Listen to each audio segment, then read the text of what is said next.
क्या आपको या आपके किसी अपने को अस्थमा की दिक्कत है? क्या उनको सांस लेने में तकलीफ होती है और उनकी प्रॉब्लम ठीक नहीं हो रही?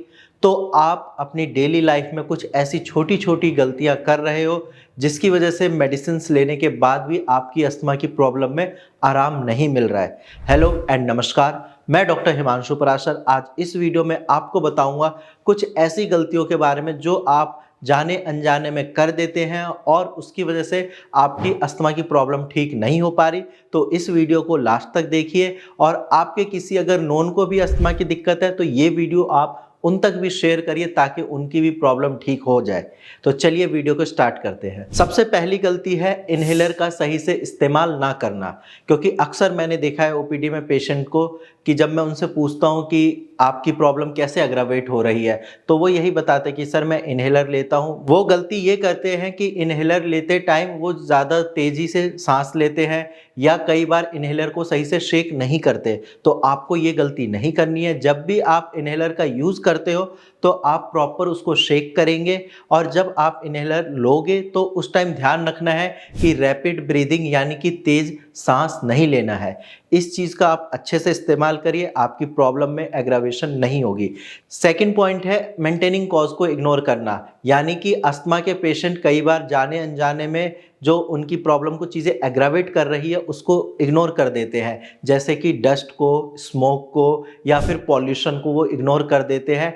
इसके साथ साथ ठंडी चीज़ें खा लेते हैं या फिर किसी एनिमल से एलर्जी होती है उस एनिमल के पास चले जाते हैं और उसके बाद फिर आपने नोट किया होगा कि उनकी खांसी बढ़ जाती है या लगातार होने लगती है, छींकें आने लगती है। तो इस चीज़ का आपको बिल्कुल ध्यान रखना है कि अगर आपको एलर्जी की प्रॉब्लम है, फिर चाहे वो पॉल्यूशन से हो, डस्ट से हो या फिर स्मोक से हो, इन चीज़ों को बिल्कुल अवॉइड करना है। आप मास्क पहनिए रेगुलर, क्योंकि मास्क पहन के आप थोड़ी बहुत अपने आप को बचा सकते हैं और कोशिश करिए कि जैसे अब विंटर का टाइम आने वाला है तो अननेसेसरी बाहर ना जाए, क्योंकि जब आप बाहर जाओगे पॉल्यूशन की मात्रा ज़्यादा होगी तो आपकी प्रॉब्लम एग्रावेट हो सकती है। नेक्स्ट और मोस्ट इंपॉर्टेंट पॉइंट है, ये जो मैं अभी पॉइंट बताऊंगा ना, ये गलतियां मेरे लगभग 80% पेशेंट कर देते हैं, क्योंकि जब उनको लगता है कि हाँ मेरी अस्थमा की प्रॉब्लम ठीक हो रही है, मुझे आराम मिल रहा है, उस टाइम पेशेंट अपनी दवाइयाँ स्टॉप कर देते हैं या फिर उनको ये लगता है अब मैं ठीक हो चुका हूँ, मुझे दवाइयों की ज़रूरत नहीं है। वहीं पर फिर अस्थमा का अटैक दोबारा आता है।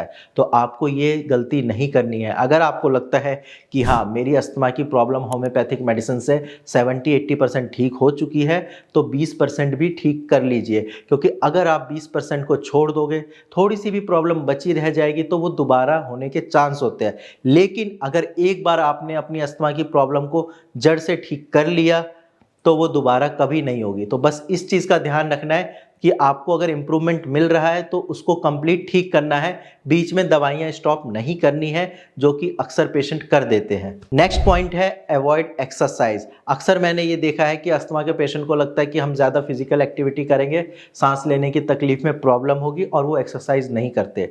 आपको बिल्कुल मिनिमम एक्सरसाइज करनी है। आप एक जगह बैठ के योगासन कर सकते हैं, आप ध्यान लगाइए, थोड़ी लंबी सांस लीजिए, क्योंकि इससे ये फ़ायदा होगा कि आपका ब्लड सर्कुलेशन बढ़ेगा, शरीर में ऑक्सीजन की मात्रा बढ़ेगी और एक फ्रेश एयर आपकी बॉडी में जाएगा। तो ये बिल्कुल नहीं करना कि आपने एक्सरसाइज बिल्कुल छोड़ दी।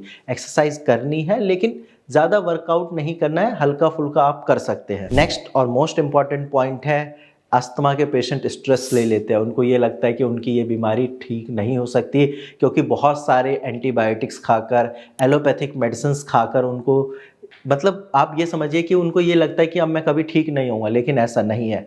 आप जो भी मेडिसिन खा रहे हैं आप खाइए, लेकिन स्ट्रेस बिल्कुल नहीं लेना। आपको अपना वेट बिल्कुल कंट्रोल करना है, क्योंकि अगर आपका वेट बढ़ता है तो सांस लेने की प्रॉब्लम जो है वो और ज़्यादा बढ़ेगी।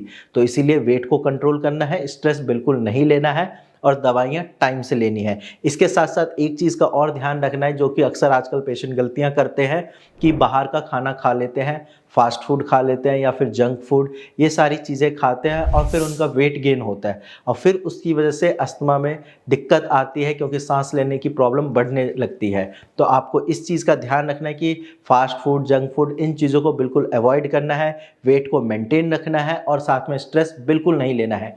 अगर आप ये सारी चीज़ें अच्छे से फॉलो करते हैं तो डेफिनेटली आपकी अस्थमा की प्रॉब्लम में आराम मिल जाएगा।